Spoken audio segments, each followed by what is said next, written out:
Okay, so let's go through the concept of annealing.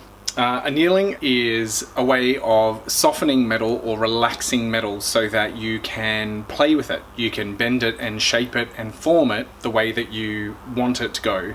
If you don't do this, you are going through a process of work hardening, and the metal may already come to you work hardened. What you're doing is getting a piece of metal which is work hardened. So these little X's here show you where, say, the molecules are locked in together. As it gets harder, they lock in closer and closer and closer. So you'll find a piece of work hardened metal will be really, really stiff, and you won't be able to bend it generally. Definitely not by hand, but you'll find with wire, as you try and bend it, and the more you bend it, it gets more and more work hardened, and the molecules lock in together. They do not want to go anywhere. So to get them to cooperate, what you need to do is anneal.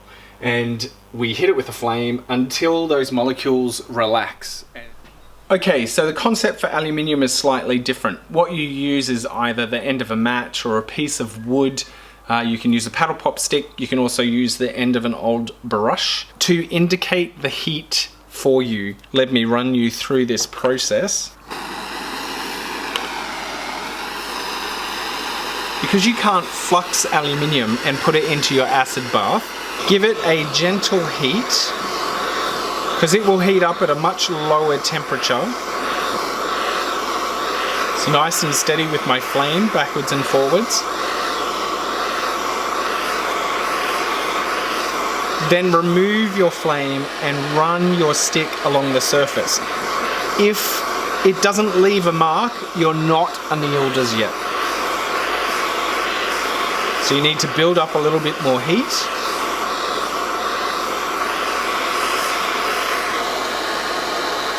And you can start to see that I'm leaving a burn mark down the bottom. So I'm just going to heat that just a little bit more so I can hopefully get an even heat everywhere. And a burn mark.